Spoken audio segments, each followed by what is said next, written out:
सत श्री अकाल, नमस्कार। पंजाबी रेडियो और पंजाबी टीवी यूएसए देख और सुन रहे सभी साथियों का बहुत-बहुत स्वागत है इस समय के विशेष programme beyond the headlines with Mandeep Punia में। प्रोग्राम में साथ होता है सीनियर पत्रकार मनदीप पूनिया जी का और देश-विदेश के साथ जुड़ी हुई अहम खबरों पर होती है बातचीत।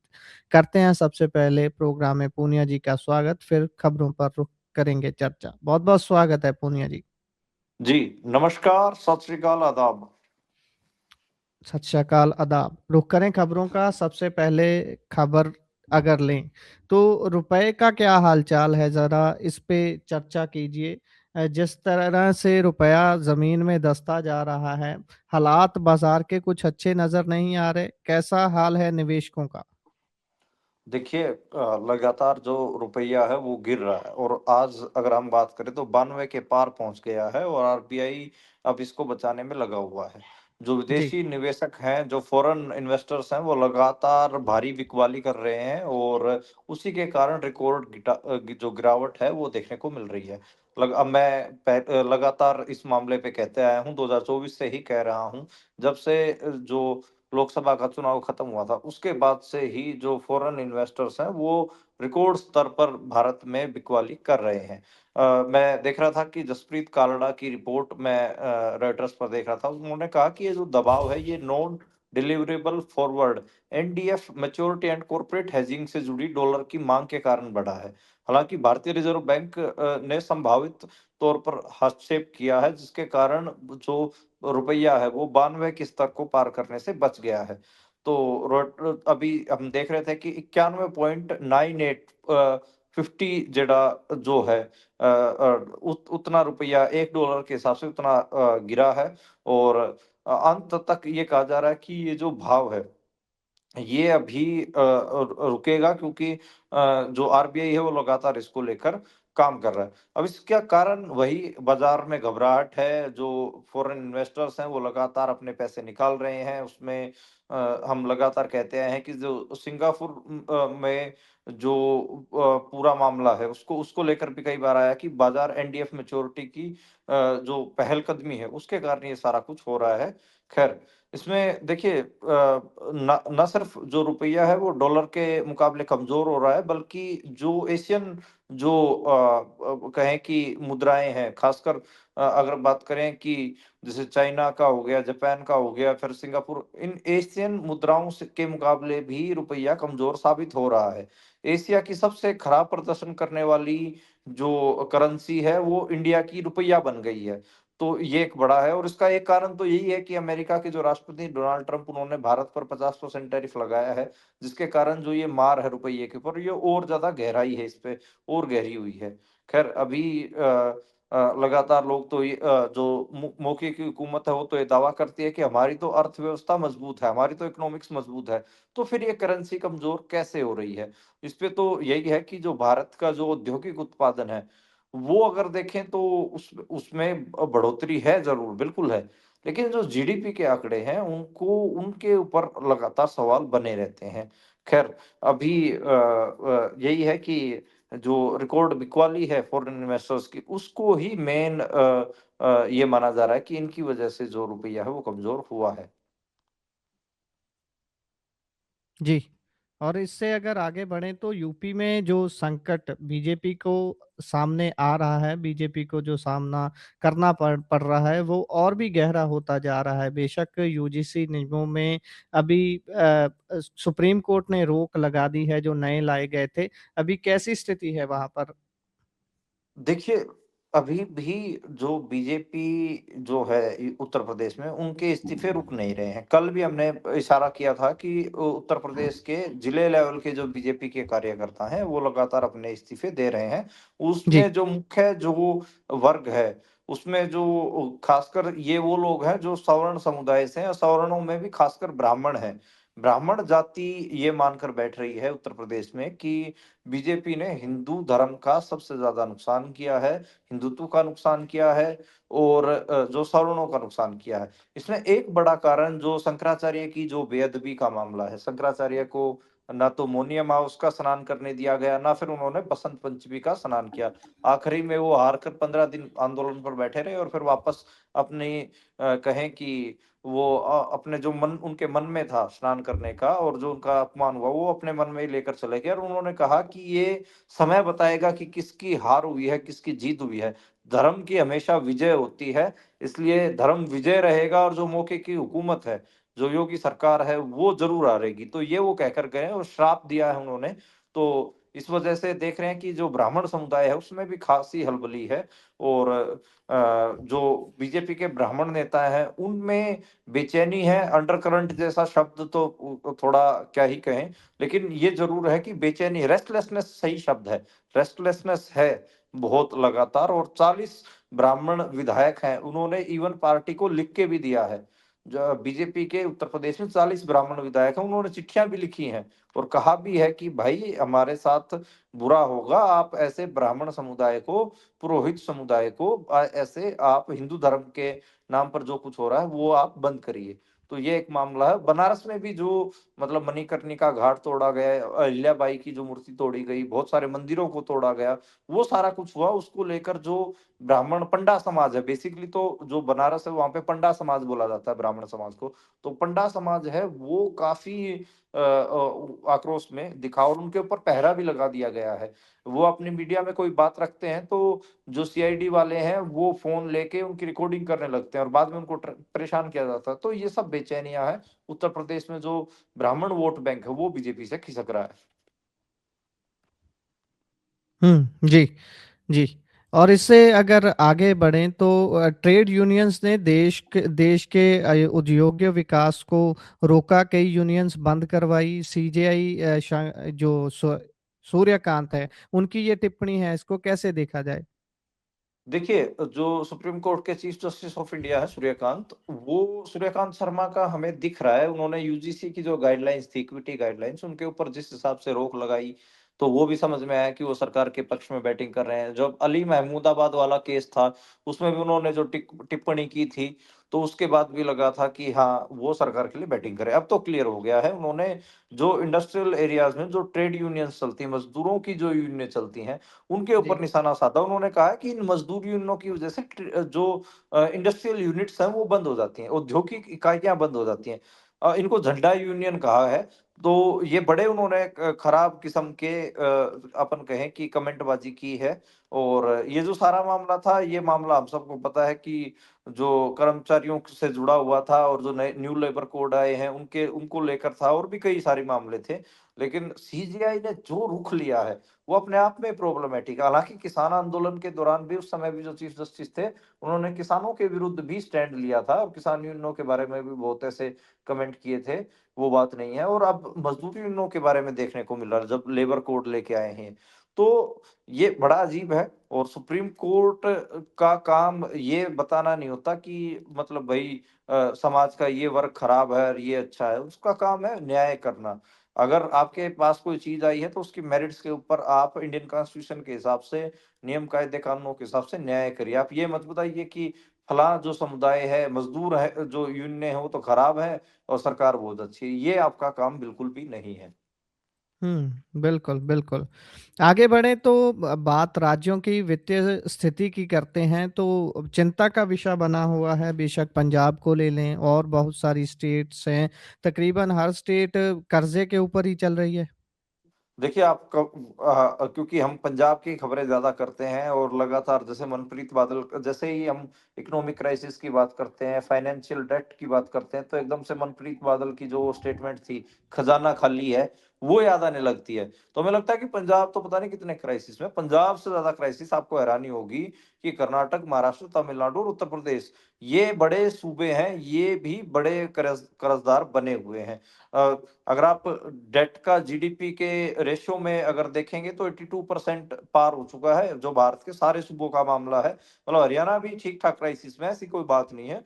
तो जो डेट बढ़ रहा है, इसको लेकर बड़ी चिंताएँ हैं और इसमें नो डाउट फेडरलिज़्म तो इसमें प्रभावित होगा ही होगा। जो जिसको हम फेडरल में हम बोलते हैं कि फेडरलिज़्म में सबको सारे सूबों को बराबरी का हक हो, उसके ऊपर भी गड़बड़ हो रही है और वो जो केंद्र का जो सपना है सारा कुछ केंद्रीयकरण करने का, सारा अपने हाथ में लेने का, वो भी उस तरफ भी बढ़ते हुए दिखाई दे रहे हैं। तो खैर बड़े नया आर्थिक सर्वेक्षण सर्वेक्षण आया है, उसने कई सारी अहम चीज़ों की ओर इशारा किया है और चिंताएँ भी हमारे जैसे लोगों की बढ़ाई हैं।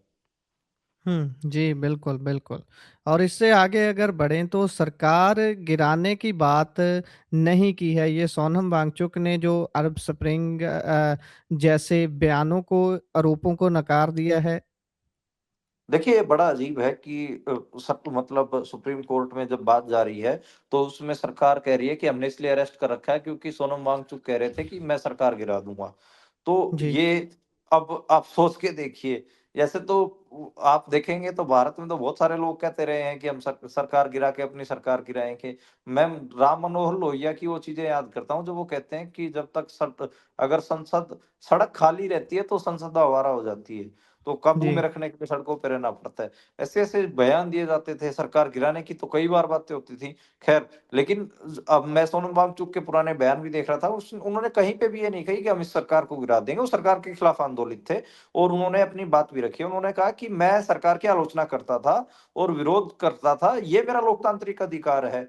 तो ये उन्होंने अपनी बात रखी है और जो पूरा पूरा उनके खिलाफ एक प्रोपेगेंडा चलाया कि अरब स्प्रिंग की बात कर रहे थे। अरब स्प्रिंग हमको पता है कि जो अरेबिया है वहाँ पर हुआ था और सऊदी अरब में। और अगर हम बात करें इस सारे मामले की ख़ासकर इंडिया और लद्दाख वाले मामले की, तो सोनम वांगचुक तो बुद्धिस्ट रिलीजन से आते हैं।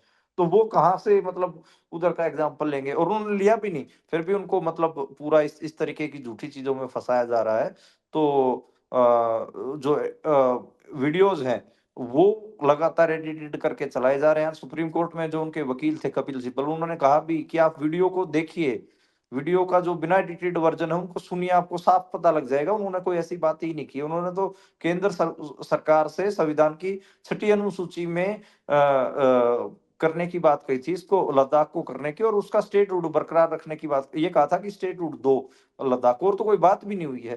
ख़ैर जी। देखते हैं कि मामला होगा क्या क्योंकि 2 फरवरी तक जो ये सुनवाई है जारी रहेगी। अभी ऐसा लग रहा है कि सोनम वांगचुक को जो हुकूमत है, वो कोई रिलीफ़ देने की उस स्थिति में है नहीं। मतलब वो उसके उसकी मानसिकता वैसी बनी नहीं।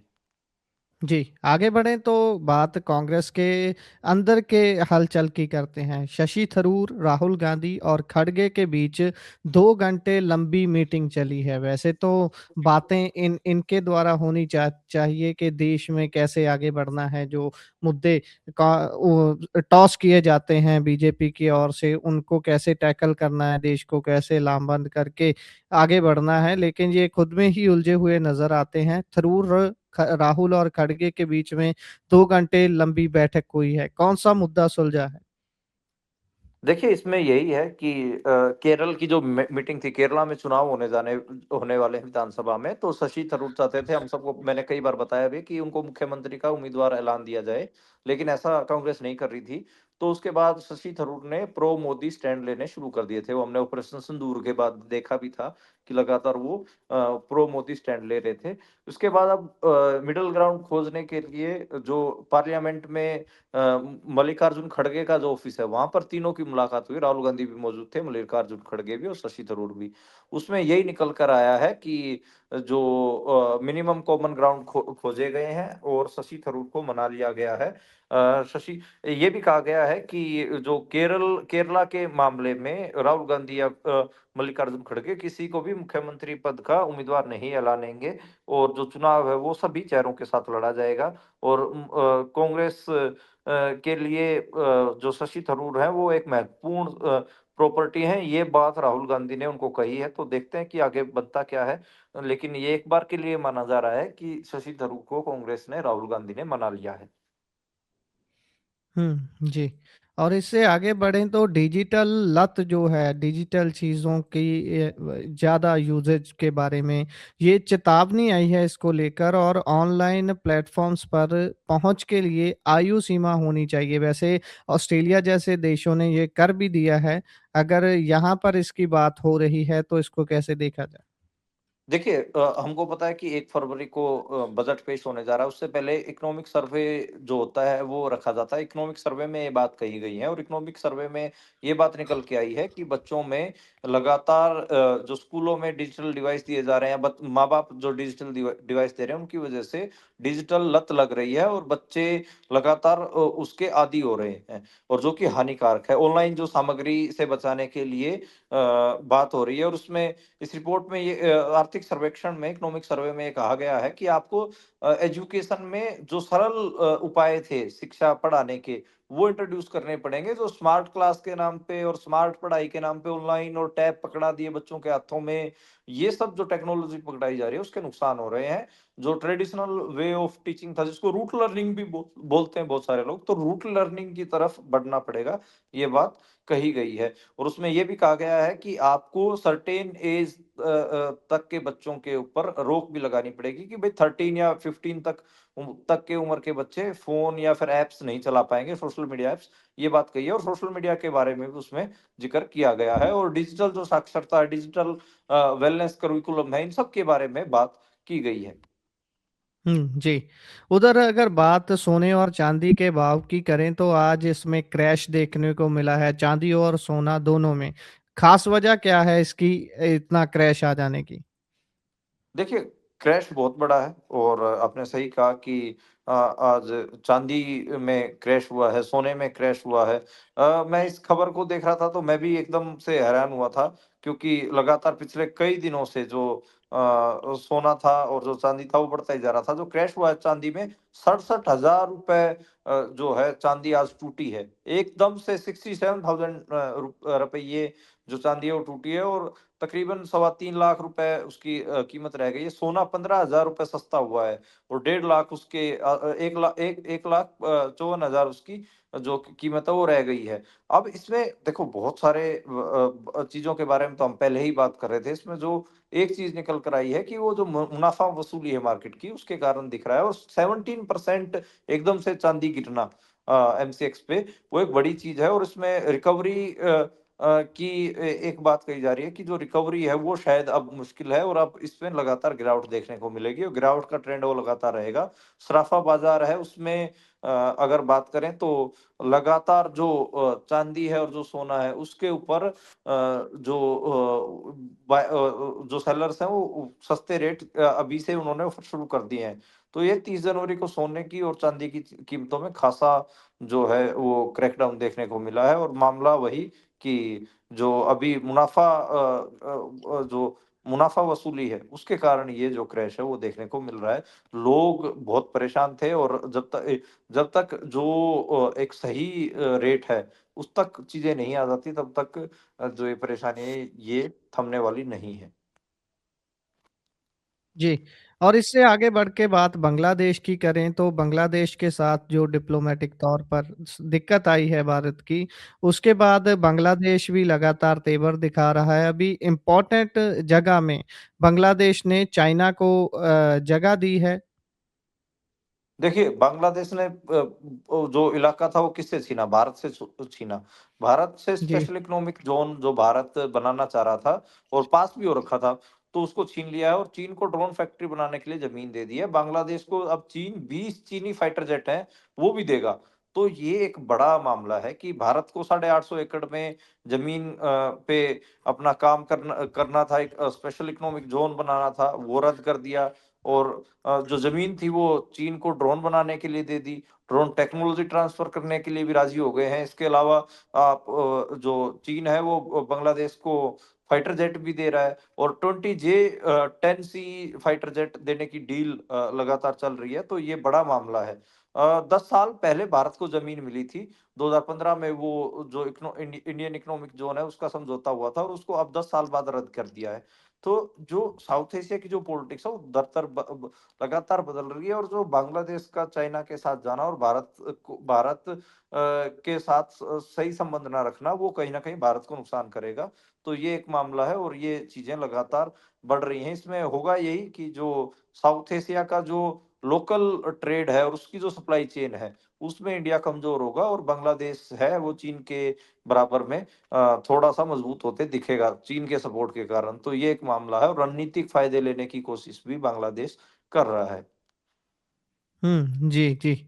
इससे आगे अगर बढ़ें तो हिमाचल के मौसम की बात ज़रूर करनी बनती है, क्योंकि इन दिनों वहाँ पर जिस तरीके से सा हर रोड को चोक कर दिया लोगों ने जाकर, तो वहाँ कल से दोबारा बारिश होने के आसार हैं, बर्फ़बारी होने के? बिल्कुल दोबारा बर्फ़बारी होने के आसार हैं और पिछले 7 दिन से तो वहाँ पर हमको पता ही है कि वेस्टर्न डिस्टर्बेंस के कारण लगातार बारिश हो रही थी और अब की बार तकरीबन सवा 200% जो बारिश है वो ज़्यादा देखने को मिली है। ये खबर भी हम लोग कर ही रहे थे कि लगातार कि भई इससे हुआ ये है कि हिमालय में जो मौसम को प्रिडिक्ट ही नहीं किया जा जा पा रहा है। अब यही है कि 4-4 फुट के आसपास, 5-5 फुट के आसपास आपको बर्फबारी भी देखने को मिलेगी और टेम्परेचर भी लुढ़केगा पर और उसका मैदानी इलाकों पे भी असर पड़ेगा, ज़रूरत भी है अभी मैदानी इलाकों को। तो अभी तो यही दिख रहा है, बाकी तो यही है कि अगले दिन कुछ दिन बर्फबारी हो कश्मीर में भी हो, हिमाचल में भी हो, उत्तराखंड में भी हो, ताकि मैदानी इलाकों में भी ठंड पड़ती रहे। ये ना एक ये डर तो था ही कि बारिश के बाद एकदम से धूप जिस किस्म से निकलने लग गई थी पंजाब में, हरियाणा में, वो गेहूँ की फसल को कोई मार ना कर दे, वो एक थोड़ा डर तो बना हुआ था। जी, जी।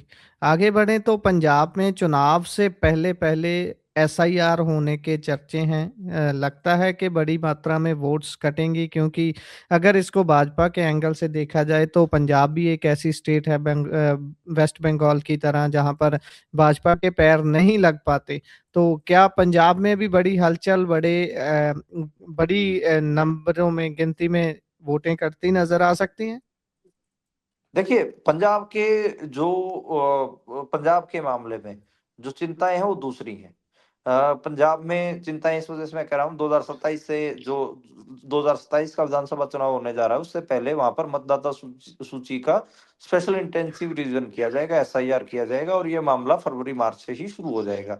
अब इसमें पंजाब के जो चीफ इलेक्टोरल अफ़सर हैं, उन्होंने तैयारियाँ शुरू भी कर रखी हैं। हालाँकि देखिए, पब्लिक में अनाउंस नहीं किया, लेकिन ईसीआई ने, इलेक्शन कमीशन ऑफ इंडिया ने पंजाब में अपना काम शुरू कर रखा है।